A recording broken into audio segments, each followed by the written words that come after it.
नमस्कार दोस्तों।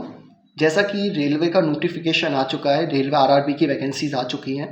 इससे पहले लगभग ये वैकेंसी 2019 के आसपास आई थी और 2020 के आसपास पैनल आया था और 2020 अक्टूबर के आसपास लोगों की जॉइनिंग हुई थी।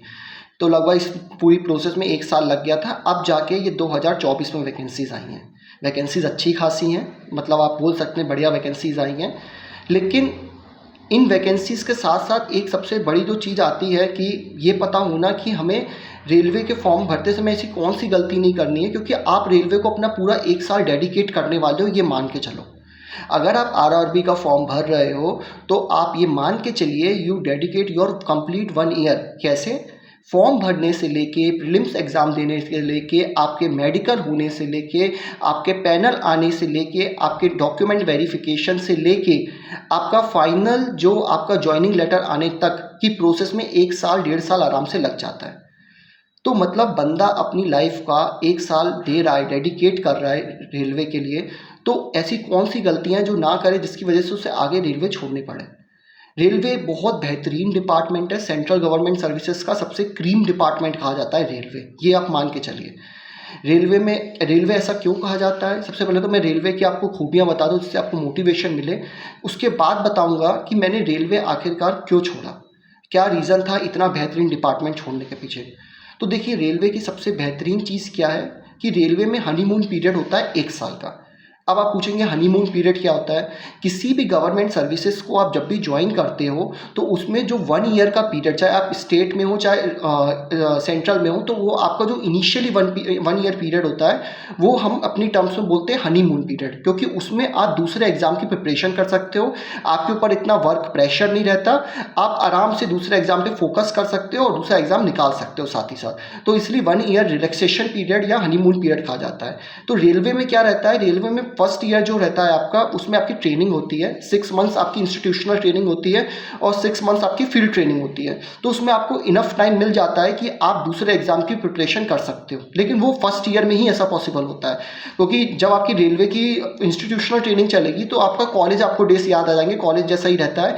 आपका जोनल रेलवे ट्रेनिंग इंस्टीट्यूट में आपकी ट्रेनिंग होती है, कॉलेज की टाइमिंग जैसे ही आप जाते हो, इंस्टीट्यूट जाते हो, लेक्चर्स अटेंड करते हो, तो आपको ऑटोमेटिकली आपको टाइम मिल जाता है दूसरे एग्जाम देने के लिए। और फील्ड ट्रेनिंग में भी बहुत ज़्यादा टाइम मिल जाता है आपको, क्या कहते हैं, आप दूसरे एग्जाम की तैयारी कर सको और निकाल सको। रेलवे में उसके बाद सेकेंडरी चीज़ क्या होती है? रेलवे का पैकेज। रेलवे की सैलरी बहुत डिसेंट सैलरी होती है। जब मैंने रेलवे छोड़ा था उस समय पे मेरी सैलरी लगभग, जब मैंने अप्रैल 2023 में रेलवे छोड़ा था उस समय में मेरी 70 के आसपास सैलरी थी। तो अभी भी सैलरी अब अभी तो काफ़ी डीए वीए इंक्रीज़ हो गया है, तो आप ये समझ लीजिए सैलरी 80 के आसपास, 85 के आसपास आपकी सैलरी आ जाती है। और जब आप रेलवे ज्वाइन करोगे तो आपका फर्स्ट ईयर में आपको हो सकता है ट्रेनिंग के दौरान आपको केवल बेसिक प्लस डीए मिले, लेकिन फर्स्ट ईयर के बाद आपकी सैलरी इंक्रीज़ हो जाएगी, तो अच्छी खासी सैलरी आपको मिलेगी। आपको जो मेन सैलरी में जो सबसे ज़्यादा जो आपको जो मोटिवेट करेगा वो आपको टीए करेगा। टीए अच्छा खासा बनता है, डिपेंड करता है। आप सपोज आप अगर पीवे में हो तो पीवे में अगर आप यूएसएफडी में हो तो आपको 22 से 25 दिन का टीए बन जाएगा, और टीए टीए ही आपका 20 से 25 हज़ार का टीए ही बन जाता है। तो आप समझ लीजिए एडिशनल सैलरी में वो जुड़ जाएगा, तो सैलरी 90 के क्रॉस कर जाती है आपकी आराम से। तो ये सारी चीज़ें बेनिफिट्स रहते हैं रेलवे में। तो सैलरी मैंने आपको बताया डिसेंट होता है। उसके बाद होता है एक आपकी चीज़ जो होती है आपकी ट्रैवलिंग। आपकी और आपकी फैमिली की ट्रैवलिंग एक तरह से फ्री ऑफ कॉस्ट हो जाती है। आपकी जो फैमिली होती है, आपके जो डिपेंडेंट होते हैं आपके ऊपर, और जो आप होते हैं, तो आपको क्या कहते हैं, प्रिविलेज पास इशू होते हैं। जो आप लेवल 6 पे आप रेलवे में पैनल होते हैं तो आपको प्रिविलेज पास इशू होता है। प्रिविलेज पास से आप क्या कर सकते हैं, प्रिविलेज पास और प्रिविलेज और पीटीओ इशू होता है, प्रिविलेज टिकट ऑर्डर इशू होते हैं। तो उससे आप रेलवे में फ्री ट्रैवल कर सकते हो। जब मैं रेलवे में था तो मैं ट्रेनिंग के दौरान भी और ट्रेनिंग के बाद भी रेलवे में मुझे कभी दिक्कत नहीं आई ट्रैवलिंग करने में। मैं सेकंड एसी थर्ड एसी में आराम से बैठ के टीटी से बात करके जा सकता था। टीटी कोई इशू नहीं करते। तो आपकी जो रैंक, जो आपका डेजिग्नेशन होता है वो बहुत फ़ायदा करता है। आप बोलते हो प्राउड से कि आप PWI हो या IOW हो, तो टीटी भी आपकी रिस्पेक्ट करते हैं, आपको सीट अलॉट करते हैं। तो आपको और आपकी फैमिली को काफ़ी ट्रैवलिंग में ईजी पड़ता है, आसान पड़ता है। ऊपर से गेस्ट हाउसेज जो रहते हैं रेलवे के, हॉलीडेज होम्स होते हैं, उसमें आपको बेनिफिट मिलता है। ये भी बहुत अच्छी चीज़ है। जब आपकी फैमिली या कोई आया हुआ हो, किसी दूसरे स्टेशन पे गया हो, तो आप गेस्ट हाउस बुक करा सकते हो। हॉलीडेज होम्स होते हैं उसमें आप बुक करा सकते हो। तो बहुत बेनिफिट्स मिलते हैं। इसके अलावा मैं बात करूँ, रेलवे में आपकी हेल्थ फैसिलिटीज़ बहुत अच्छी हैं। हम लोग जब फर्स्ट ईयर में घुसे थे रेलवे में, तब तो हमें रेलवे का अंदाज़ा नहीं था कि रेलवे में इतनी अच्छी हेल्थ फैसिलिटीज़ हो सकती हैं। एक्चुअली रेलवे में हेल्थ फैसिलिटीज़ सबसे अच्छी होती है, आपको जाते ही, आप जब भी रेलवे, अगर आपका सिलेक्शन होता है और आप रेलवे ज्वाइन करते हो, तो आप जाते ही सबसे पहले यूएमआईडी कार्ड अपना बनवा लेना। यूएमआईडी कार्ड बनवाने से क्या बेनिफिट होगा आपको, कि आप सपोज़, आपको भगवान ना करे, आप कभी, आपकी तबीयत ज़्यादा बिगड़ती है, तो आप एडमिट, आप प्राइवेट में हो सकते हो, आप उस यूएमआईडी कार्ड के थ्रू, जो भी इम्पैनल्ड हॉस्पिटल है, आपको सबसे पहले जो रेलवे का, जैसे सपोज मेरा आरआरबी गुवाहाटी लगता था, तो सेंट्रल हॉस्पिटल मालीगांव लगता था। तो अगर मुझे कोई प्रॉब्लम होगी तो मालीगांव में सबसे पहले जाऊँगा, मालीगांव वाला मुझे रेफर कर देगा प्राइवेट हॉस्पिटल जो कि इम्पैनल्ड है, तो वहाँ पर मेरी फ्री ऑफ कॉस्ट सारी मेरी हेल्थ फैसिलिटीज़ मुझे मिलेगी। और सारे बड़े हॉस्पिटल रेलवे से इम्पैनल्ड होते हैं, तो आपको कभी भी हेल्थ फैसिलिटी में, आपको और आपकी जो भी, आपकी जो भी फैमिली है, आपकी वाइफ है, आपके बच्चे हैं, कभी भी आपको दिक्कत नहीं आएगी। तीसरी चीज़ होती है, रेलवे में मेरी पोस्टिंग जो थी वो लमडिंग में थी। लमडिंग में होने के बावजूद भी मुझे रेलवे में कभी लीव्स को लेके कभी कोई प्रॉब्लम नहीं आई। उसका रीज़न ये था कि रेलवे में जो आपकी लीव्स होती हैं, सपोज़ मैं आपको बताऊं, एलएपी, एलएचएपी, सीएल, पीएल, और जैसे सपोज़ आप पेरेंट्स हो तो आपको पैटर्निटी लीव मिलती है, अगर कोई लेडीज़ है उससे मैटरनिटी लीव मिलती है। इसके अलावा भी लीव नॉट ड्यूज, काफ़ी टाइप की लीव्स होती हैं, तो आपको लीव के रिगार्डिंग कभी कोई इशू नहीं आएगा। और रेलवे में आपको सबसे बड़ा बेनिफिट क्या रहता है, आपको बताएं, कि आप जिसे रिपोर्ट करोगे वो होता है यूपीएससी ऑफिसर। तो आप समझ सकते हो कि वो बंदा जिसे आप रिपोर्ट कर रहे हो, वो सारे एडीएन्स या डीएन, डिविजनल इंजीनियर्स होते हैं, असिस्टेंट डिविजनल इंजीनियर्स होते हैं, जो कि यूपीएससी क्वालिफाई करके आए होते हैं इंजीनियरिंग सर्विसेज का एग्ज़ाम देके। तो वो बहुत ही ज़्यादा पोलाइट, डाउन टू अर्थ और बहुत ही अच्छे लोग होते हैं। वो आपकी कंडीशंस को समझते हैं कि आप अपनी फैमिली से इतनी दूर रह के जॉब कर रहे हो, तो लीव के रिगार्डिंग या आपको घर जाने के रिगार्डिंग कभी भी ऐसा कोई इशू जनरेट नहीं होता है रेलवे में। तो ये आप मान के चलिए।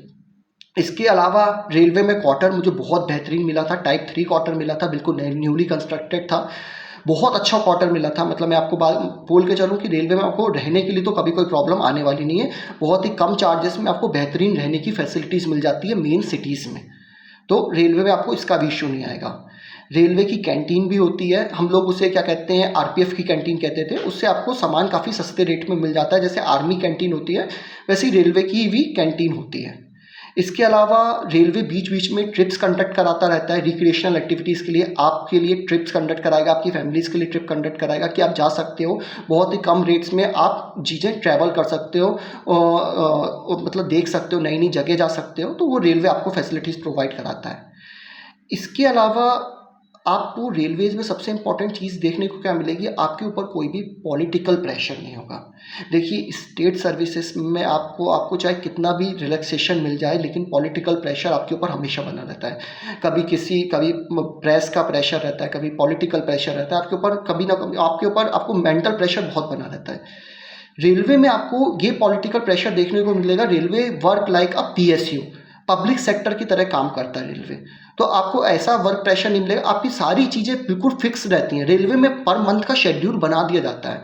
जैसे मैं बताऊं, मैं रेलवे में टेक्निकल सेल में था, तो मैं डायरेक्टली सीनियर डीएनसी को रिपोर्ट करता था, सीनियर डिविजनल इंजीनियर जो इंचार्ज था रनिंग डिवीजन का।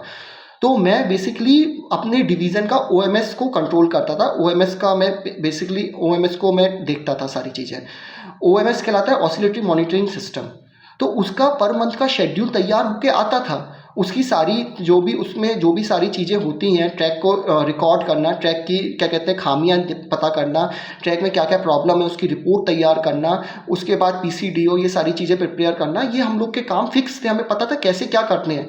उसके अलावा कई बार क्या कहते हैं लोकेशन ट्रैक्स करना, जो क्या कहते हैं डिफरेंट टाइप की लोकेशन है, ट्रैक से रिलेटेड, डिफेक्ट से रिलेटेड, वो क्या कहते हैं वहाँ के रिस्पेक्टिव सेक्शनल इंजीनियर या एसएससी को इन्फॉर्म करना उसके रिगार्डिंग।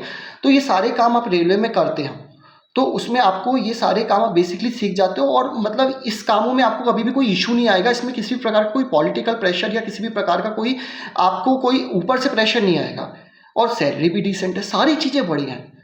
मैंने आपको रेलवे की इतनी सारी अच्छी अच्छी चीज़ें बताई, लेकिन इसके बाद भी मैंने रेलवे आखिरकार क्यों छोड़ा?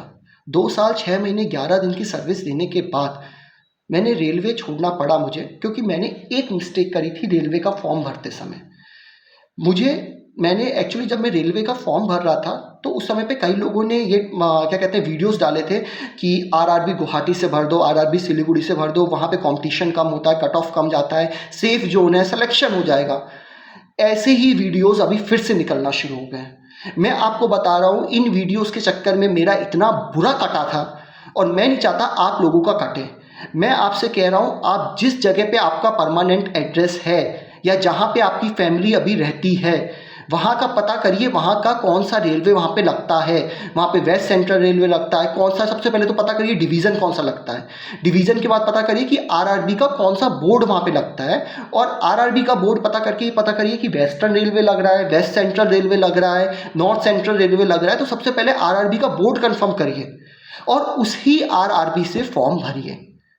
देखिए, आप, मुझे पता है आप मेहनत में कोई कसर नहीं छोड़ेंगे, बात आप भी जानते हैं, मैं भी जानता हूँ। मैंने सोच के ये भरा था आरआरबी गुवाहाटी, कंपटीशन कम होगा, सिलेक्शन हो जाएगा, हाथ में एक जॉब आ जाएगी, एमटेक के बाद एक जॉब हाथ में रहेगी, कोई दिक्कत नहीं आएगी। लेकिन उस साल ही आरआरबी का गुवाहाटी का कट ऑफ थर्ड हाईएस्ट गया था। आरआरबी अजमेर का सबसे ज़्यादा गया था, then RRB Allahabad, then RRB Guwahati. आप चेक कर सकते हो पिछली बार का। और कई लोगों ने, यहाँ तक कि कई, मैं नाम भी नहीं लेने चाहूँगा, बड़ी से बड़ी फैकल्टीज तक ने ये बोला था कि आरआरबी गुवाहाटी और सिलीगुड़ी सेफ जोन है, आप उससे फॉर्म भर दीजिए। वो जो कोचिंग कराते हैं इन सब चीज़ों की, यूपीएससी ईएस लेवल की कोचिंग कराते हैं, उन तक ने यूट्यूब पे लेक्चर बना के बोला था कि गुवाहाटी से फॉर्म भर दीजिए, सिलीगुड़ी से फॉर्म भर दीजिए। और हम उस समय, हमें कोई आइडिया नहीं था रेलवे का, हमने फॉर्म भर दिया। उसके बाद भी जब मैंने रेलवे का फॉर्म भर दिया, मेरा 1 साल ट्रेनिंग का कंप्लीट हुआ, मैंने रेलवे को एक्सप्लोर करना स्टार्ट किया। मैंने अपनी फैकल्टीज से बात करी, अपने आसपास के लोगों से बात करी। तो उस समय जो वीडियोस डलते थे उसमें कहते थे कि रेलवे में आसानी से ट्रांसफ़र हो जाता है, आप एक जोन से दूसरे जोन चले जाते हो। रेलवे की करंट कंडीशन में आपको बताऊं, लोग 15-15, 20-20 साल से ट्रांसफ़र का इंतजार कर रहे हैं। मेरे जिस जोन में मैं काम करता था, लेकिन उनका ट्रांसफ़र नहीं हुआ आज तक, क्योंकि ट्रांसफ़र होना इतना आसान नहीं होता। रेलवे अपना वर्कफोर्स आपको इतना काम सिखा रहा है, आपके ऊपर 1 साल, 2 साल, 3 साल डेडिकेटली वर्क कर रहा है रेलवे, तो आसानी से आपको दूसरे जोन में कैसे चले जाने देगा। वहाँ की कंडीशंस नहीं होगी, वहाँ पे अलग अलग प्रॉब्लम्स होगी। सपोज मैं जिस जोन में था वहाँ पे अर्थक्वेक बहुत आते थे, मेरे रहते हुए वहाँ पे 3 से 4 अर्थक्वेक तो मैं ही देख चुका था। लैंडस्लाइड का इशू बहुत होता था, ट्रैक ही पूरा धसक जाता था। अब मैं कल को किसी और जगह पे काम करूँगा, वहाँ पे सपोज मैं आरआरबी क्या कहते हैं मुंबई की तरफ मूव करता हूँ, या आरआरबी भोपाल में मूव करता हूँ जहाँ पे फास्ट रूटिंग ट्रैक है, जहाँ की ट्रैक फास्ट है, तो वहाँ पे स्पीड मेन क्राइटेरिया होता है। जबकि मैं जिस आरआरबी गुवाहाटी में काम करता था, वहाँ पे स्पीड से ज़्यादा मेन मैटर करता था कि रेलवे का जो मूवमेंट है वो सिक्योरली, सेफ्टी तरीके से हो जाए, मतलब ट्रैक सस्टेन कर जाए। हॉफ लॉन्ग वाला रूट अगर आप देखते, जो रेलवे का हिल लाइन है, पीवे हिल लाइन जिसे कहते थे, जो हॉफ लॉन्ग रूट था, वहाँ पे तो ट्रैक अगर सर्वाइव कर रहा था, उससे अच्छी बात तो कुछ हो ही नहीं सकती थी। हर बाढ़ में वो ट्रैक बह जाता था, उस ट्रैक को सस्टेन किया जाता था, फिर दोबारा उस ट्रैक को स्टार्ट किया जाता था। तो आप बात को समझ सकते हो कि रेलवे, आखिरकार रेलवे आपके ऊपर इतना इन्वेस्ट कर रहा है, रेलवे आपके ऊपर इतना आपको सिखा रहा है काम, तो रेलवे आपको इतनी इजीली ट्रांसफ़र नहीं देता। तो ये आप बात मान के चलिए कि आपने जिस आरआरबी से फॉर्म भर दिया, आप सोचे कि आप 1-1.5 साल बाद निकल जाएंगे, दूसरी आरआरबी में ट्रांसफ़र ले लेंगे, तो इतना आसानी से नहीं होता। आप दूसरे जोन में चले जाएंगे, इतना आसान नहीं रहता। ये सब आपको पागल बनाते हैं, मत बनिएगा पागल। दूसरी चीज़ सबसे इंपॉर्टेंट, जो आपसे कहा जाता है कि अरे नहीं कोई बात नहीं, म्यूचुअल ट्रांसफ़र तो होते रहते हैं, म्यूचुअल ट्रांसफ़र करा देंगे। मैं आपको बता रहा हूँ, मैंने अपना पूरा 1.5 साल जो था इसी में ही स्पेंड किया कि मुझे म्यूचुअल ट्रांसफ़र आराम से मिल जाए। मैं साउथ तक को मूव करने को तैयार था कि मुझे साउथ भी मिलेगा, चलेगा, क्योंकि मैं साउथ में पहले रहा हूँ। मैंने लगभग 2-3 साल साउथ में स्पेंड किया, तो मैं साउथ के कल्चर को आसानी से समझता हूँ, वहाँ के खान पान को समझता हूँ, तो मैं साउथ में मूव करने को भी तैयार था।